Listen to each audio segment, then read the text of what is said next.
Hispanics-Latinos are the center of a changing electorate. In the 2020 presidential election, the group reached a record 32 million eligible voters, the largest minority voting group and the country's second largest voter bloc by ethnicity. Another first, voting by Hispanics-Latino born in the United States was approximately the same rate as those who are naturalized citizens, according to a City University of New York study. Still, despite those milestones, many of them didn't show up at the polls in Connecticut. From what I see, I don't think they're voting as much as we should. I think it is very important that we should all think about it and think seriously, because this could affect your life, and the life of your families. Luis Lorenzo has been living in Bristol for 22 years. Up until recently, he was unable to vote because of his citizenship status. It was tough. I got here at 12 years old, from Mexico, originally from Mexico. So, I was living in the shadows for a long time, The Pew Research Center found that between 2000 and 2018, over 10 million adult immigrants gained citizenship and became eligible to vote. Fewer than half, 38% of Hispanic-Latino immigrants were eligible voters in 2020, a share that increased since 2000. When only about 1/4 of Hispanic-Latino immigrants were eligible. About 15% of Connecticut residents were born in another country. Language can be a barrier for new voters. In December, the Census Bureau issued its national list of states, counties, and communities where populations of eligible voters not proficient in English are large enough to trigger protection under the Federal Voting Rights Act requiring language help. Due to the high numbers of Hispanics-Latinos in communities like Bridgeport, New Haven, and East Hartford, Connecticut is on the list. But immigration status, language hurdles aren't the only factors that play a role in why Hispanics-Latinos not born in the U.S. don't vote.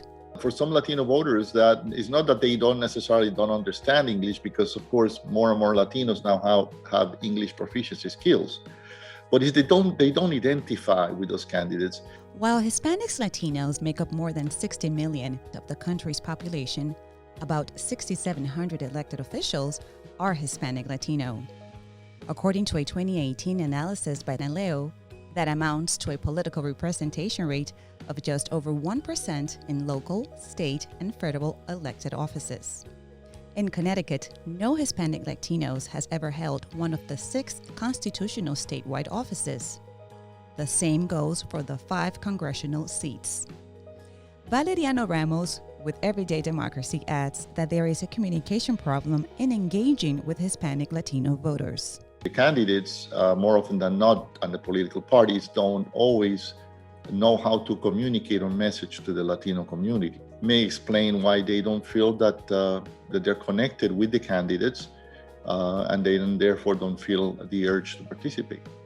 Wildalis Bermudez, a Harvard political activist, believes that both Democrats and Republicans don't do enough to target Hispanic-Latino voters because they rather focus on traditional voters who have turned out in the past instead of investing time in new voters.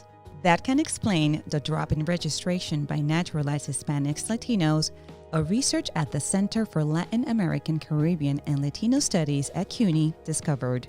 From the people that I know, I think that there is a lack of outreach. I think there is maybe in a way some people feel excluded, like they're not having the knowledge too. If you cultivate in Latino children, a proclivity to vote at an early age, and they learn how important to vote it is for their community, for the Latino community, chances are they will be more engaged in not only in voting, but in other civic engagement efforts. While education is key to creating a culture of voting, especially with naturalized citizens, Bermudez has found that canvassing Hartford's many lower-income Hispanic-Latino neighborhoods that people are too busy trying to survive to follow government and politics. Fernando Betancourt, Executive Director of the San Juan Center, agrees. Every time that you have a migration wave, most of the time are people in need, either because they are escaping economic situation in their country of origin or political persecution. If you are coming from those conditions that I mentioned, what are your real concerns? It's not about acquiring political status or is surviving. Although there was a 10% increase in voters' turnout for the 2020 presidential election, the state of Connecticut does not offer extended voting hours. This makes it harder for many living in Connecticut to cast a vote. In-person voting is limited to a single day and hours, which correspond to when people are working, often in jobs where they cannot take time off to vote. Despite the many obstacles, for Lorenzo, voting for the first time in the 2021 local elections was a major accomplishment.